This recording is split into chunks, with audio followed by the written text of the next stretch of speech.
सोमवारचा कॉलेजचा blog separate टाकलाय. कॉलेज संपल्यावर पोलीस हेडक्वार्टरला एक काम होतं. नवनाथ कावले दादा आलता.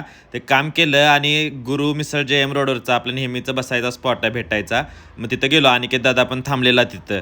मग तिथे एक विषय आलता. ते सारथीची पोरं आहेत, त्यांचा PhDचा त्यांचा जरा प्रश्न होता. त्यांचं 2 वर्ष झालं ॲडव्हर्टाईज झालेली नाही आहे. त्या पोरांसोबत भेटलो त्यांना आणि मग तिथं त्यांच्यासोबत चर्चा केली की कसं कसं करता येईल त्या विषयावर.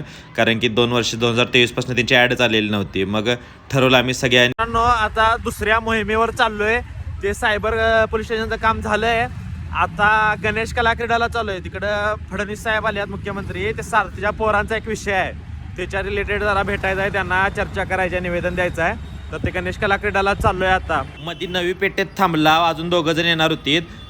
ते निवेदनाची प्रिंट वगैरे काढली. ती नवी पेठेत अतिक्रमणची कारवाई चाललेली. सगळे काय विषय आहे सांगा जरा शॉर्टमध्ये, नॉर्मल सांग. आपण पुण्यात मुख्यमंत्री महोदयांचा दौरा आहे आणि त्या दौऱ्याच्या अनुषंगाने आपले PhDचे जे विद्यार्थी आहेत, जो कालच बघितला असेल की सभागृहात नागपूर अधिवेशनात अजितदादा पवार यांनी चुकीचे शब्द वापरले PhDच्या मुलांच्या बद्दल, की एका निवेदनावर सगळ्यांनी सह्या वगैरे केल्या. सह्या करत होता त्यावेळी बरोबर अचानक भयानकपणे lord advocate Wajed Khan sir भेटले. मग जाऊन जरा चर्चा केली त्यांच्यासोबत आणि गाडीवर बसून टिळक रोडनं चालला. ट्रॅफिक फुल होती, मधल्या बोळातनं टाकली. मग गणेश कला क्रीडापाशी पोहोचला. ते महानगरपालिकेच्या जवळजवळ 3,000 कोटीच्या विकास कामांच्या शुभारंभाचा कार्यक्रम होता. महानगरपालिकेचे इलेक्शन आल्यात नाही, मग त्यासाठी फडणवीस साहेब आणि अजित पवार येणार होते तिथं. मग तिथं गेला. आम्हाला ॲक्च्युली डेक्कनला द्यायचं होतं. तिथं पेप्सीला येणार होते पुणे बुक फेस्टिवलच्या इथं. पण मग आम्ही आधी CP साहेबांना फोन केला होता. CPनी लगेच निंबाळकर मॅडमांना डेक्कनच्या PIना फोन केला होता. त्या म्हणल्या की इथं पुस्तक महोत्सवाच्या इथं काही देऊ नका निवेदन वगैरे. म्हणून मग आम्ही इकडं गणेश कला क्रीडाला आलो. सिक्युरिटी टाईट होती कारण सगळे मंत्री सगळे होते. CM DCM आणि सगळे जवळजवळ पक्षाचे पदाधिकारी वगैरे होते. मग PI साहेब आम्हाला नेमक्या 2-3 लोकांना आत घेऊन गेले, जिथं VIP एंट्री जिथून होणार होती तिथं. मग पाठीमागं जाऊन थांबला.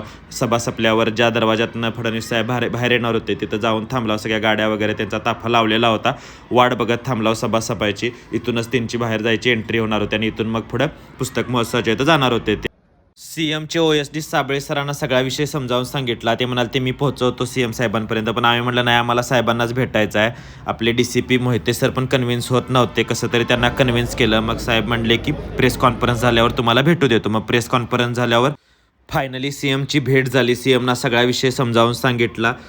CMनी गुरुवारी मंत्रालयात मिटिंगसाठी येण्याचं निमंत्रण दिलं आणि पॉझिटिव्ह निर्णय घेण्याचा, सकारात्मक निर्णय घेण्याचं आश्वासन दिलं. मग CM साहेबांच्याकडे निवेदन सुपूर्द केलं.